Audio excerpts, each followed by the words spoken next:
You know what? It was they were pretty good at on the glass and second chance baskets. It felt like in the first half we were just really slow to the ball. I don't know. It was we were slow to the ball. They were faster to the ball. They got a lot of second chance points first half. Second half, I felt like it felt a little bit like Houston, like we got them to the end of the shot clock a lot, and then we just couldn't. We couldn't get the ball. We got to be better. I got to prepare them better. But sometimes the ball bounces like that, and it definitely did tonight. Whatever Jay McDaniels getting assessed with the technical lead. I think when the ball came, he passed it hard to the guy. I didn't actually see it, and when I was in battle, I was just really upset. And we just can't do that. We can't have that type of behavior. We need him to play. Gave him his fourth foul, and we just can't do that. And there's no place in the game for it on the team. So we got to just get better. How much did you weigh the decision to then have him on the floor at the start of the second half as opposed to maybe keeping him? I just kind of went with it, and I told him, I'm like, I still want you to be aggressive, but you got to be disciplined and smart. And unfortunately, it was a transition play, and felt like a couple of those fouls early were a little bit difficult for him. But we need him. We need him more than 13 minutes. He's one of our best players. We need him to be better. We just need him to be better. Do you think his thing with the technical assistance, now his third one, is it a ongoing thing, or? I don't think Jaden's he's a great kid. He's not a bad kid. He likes to have fun, but he's got to be more serious in certain situations. And I don't think he did anything maliciously. I just think it was one of those things where referee's a little sensitive. He threw the ball. I'll find out exactly what happened. I don't know what happened, but he's just got to be better. You shouldn't do it in the first place. And number two is it puts us at a disadvantage with points and in foul trouble. Can't happen.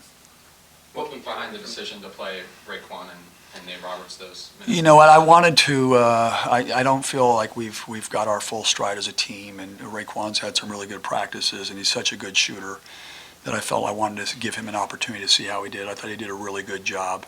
It was our starting lineup that started the game in a foul, and I thought Raekwon came in, Elijah came in, Sammy came in, Nate Roberts came in. They gave us good energy in minutes, and we just couldn't score early. But you got to credit UCLA; they did a really good job. They had them prepared. I have to do a better job getting our guys better starts. Bottom line. Practice tomorrow. What's the point of emphasis first thing? Championship programs respond in a positive way, and I challenged them to be able to respond. We got to have better practices. We got to have more focus, and we've got to get better. Can you talk a little bit about Quad A? He seems to really be taking things under control a lot lately. Yeah, he's a good player. He's doing well. He had a couple plays down the stretch. What we can't make turnovers, and we've got to get rebounds late in games, in close games. Bottom line, and we had a couple turnovers in transition were great scoring opportunities. We've got to be better. We've got to be better there. We have a guy that nobody can stop when you get the ball in the paint, and so you can't when you get yourself behind that 10 points and you're constantly clawing. Everything matters, and I just felt like we made some of the same mistakes over and over that we've been making that have cost us games, especially late.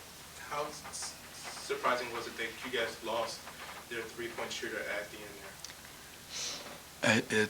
That's what we take away the three, and so listen. At the end of the day, sometimes we break down. We've got to be better. Kleiman had made 4 threes coming into the game. He's from Santa Margarita. I've known him from the area of him, and I know how good of a shooter he is. And once a guy makes 2 or 3, you have to change the way with awareness. And we didn't find him when we needed to. What do you have to do to establish a second score behind his head? I felt like we got, in the first half, they did a good job. They took away all reversals. So any play that we ran, the next pass was not there. And so we had to be able to adjust to that. Our guys looked a little bit like, wow, what are they doing? That caused some problems. And then, we figured out in the second half, we went direct from the point guard to the big. and we made that adjustment. But, we had lack of ball movement, lack of player movement.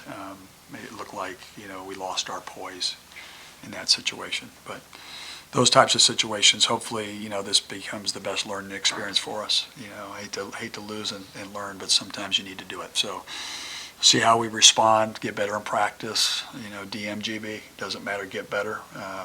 In this business, you got to have a short-term memory. We've got a good team, we've got high, quality players, but we're making some mistakes that are costing us in close games, and we've got to be able to fix that. That's 3 close games now that last year we were winning the close games. This year we're struggling with those. On the last play with Nas, just that play was designed to do. What I was going to do is I was trying to go into a quick dribble handoff where you clear the side. He's really good getting to his right hand. And when he did it, he came and, the guy cut him off a little bit. I thought we could get a foul or a layup and then a chance to get an offensive rebound. And Nas was kind of, after making that shot, I felt like he was the guy we had to go to.